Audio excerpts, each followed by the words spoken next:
గ్రామ స్వరాజ్యం లక్ష్యంగా 15వ ఆర్థిక సంఘం నిధుల నుంచి 36 లక్షల వ్యయంతో సూర్యారావుపేటలో విలేజ్ హెల్త్ క్లినిక్ సెంటర్ నిర్మాణానికి కాకినాడ రూరల్ ఎమ్మెల్యే పంతం నానాజీ శంకుస్థాపన చేశారు.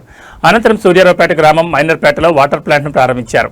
ఈ సందర్భంగా ఎమ్మెల్యే నానాజీ మాట్లాడుతూ ఈ కూటమి ప్రభుత్వంలో కాకినాడ రూరల్లో ఆహ్లాదకరమైన బీచ్ను తయారు చేస్తూ స్థానిక యువతకు బీచ్లో ఉపాధిని కల్పించేలా ప్రణాళికలు సిద్ధం చేశామన్నారు.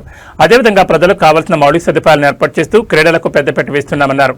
ఈ కార్యక్రమంలో జనసేన నాయకులు మల్లె భాస్కర్, శెట్టి బాబురావు, న్యాయవాది కోమలి కీర్తన జ్యోతి, టీడీపీ రాష్ట్ర కార్యదర్శి పెంకే శ్రీనివాస్ బాబా, తెలుగుదేశం పార్టీ సీనియర్ నాయకులు Katakamsetti Bobby, Nulukurthi Venkateswarlu, MPDO Satish, deputy MPDO Anjaneyulu, Suryaraopeta panchayat secretary Devi, రాష్ట్ర మత్స్యకార వికాస విభాగం నాయకులు, జనసేన పార్టీ నాయకులు కరికిన సురేష్, ముసలయ్య, మాదాపూర్ తాతాజీ, రాము, శివ, శాండీ తదితరులు పాల్గొన్నారు.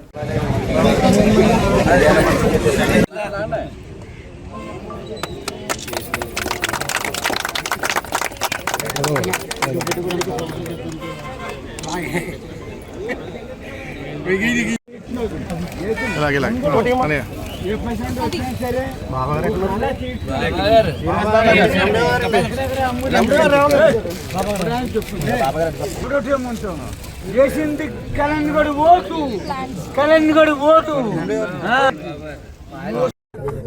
గ్రామ స్వరాజ్యం లక్ష్యంగా ఈ కూటమి ప్రభుత్వం చంద్రబాబు నాయుడు గారి యొక్క నాయకత్వాన్ని, పవన్ కళ్యాణ్ గారి సారథ్యంలో జరుగుతున్నటువంటి ఈ కూటమి ప్రభుత్వం నేను 100 రకాల ప్రామిసులు అయితే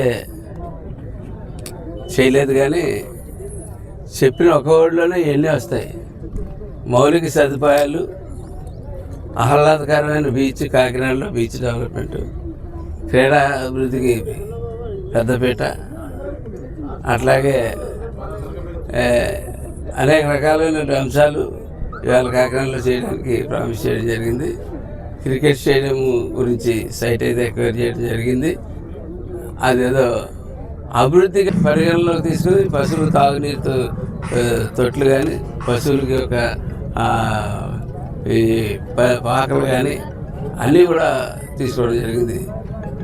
అలాగే జలజీవన్ మిషన్ అసంపూర్ణంగా ఉన్న జలజీవన్ మిషన్కి తిరిగి పవన్ కళ్యాణ్ గారి నిధులు తీసుకొచ్చి జలజీవన్ మిషన్ పూర్తి చేయడం జరిగింది. అలాగే వాటర్ గ్రిడ్ ద్వారా ఈ తూర్పుగోదావరి జిల్లాకి, పాత ఉమ్మడి తూర్పుగోదావరి జిల్లాకి 1650 కోట్లు తీసుకొచ్చి అందులో 100 కోట్ల సేపు కాకినాడ రూరల్ కూడా తీసుకొచ్చి వాటర్ గ్రిడ్ ద్వారా ప్రతి ఇంటికి నీరు ఇచ్చి, ప్రతి గ్రామానికి నీరు ఇచ్చే కార్యక్రమంలో ఉన్నాం.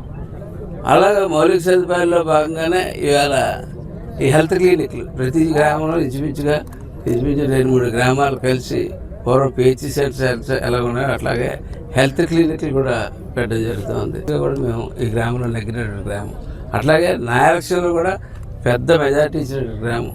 కాబట్టి దీని యొక్క మిగిలిన యొక్క హౌసింగ్ ప్రాబ్లమ్స్ కానీ, దీని యొక్క ఆరోగ్య యొక్క ప్రాబ్లమ్స్ కానీ, మంచినీటి ప్రాబ్లమ్స్ కానీ, ప్రతి ఒక్క ప్రాబ్లం, ముఖ్యంగా నేను శానిటేషన్ మీద మటుకు చాలా కఠినంగా ఉండదలుచుకున్నాను.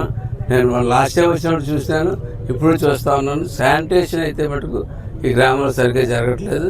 నేను ఇదే ఆ నాయకులకు కానీ, ఎంప్లాయీస్ కానీ అందరికీ ఇదే ఆఖరి వారినిగా చెప్తా ఉన్నాను. ఈ గ్రామంలో శానిటేషన్ అత్యంత అవసరమైనటువంటి గ్రామం. ఈ గ్రామం మన పర్యాటక రంగాన్ని అభివృద్ధి చేసుకోవడానికి రేపు తోడ్పడిపోతున్న గ్రామం. అటువంటి గ్రామానికి శానిటేషన్ విషయంలో మటుకు జరిగింది. మరిన్ని డ్రైన్ చేయవలసిన అవసరం ఉంది. ఎందుకంటే గతంలో గ్రామ నిర్మాణం ఇరుకిరుగ్గా జరిగిపోయిన సమస్యలు ఇక్కడ కొంచెం అవుట్లెట్స్ కానీ, మరుగుదొడ్ల విషయంలో కానీ కొన్ని విషయాలు వెనకబడి ఉండడం జరిగింది.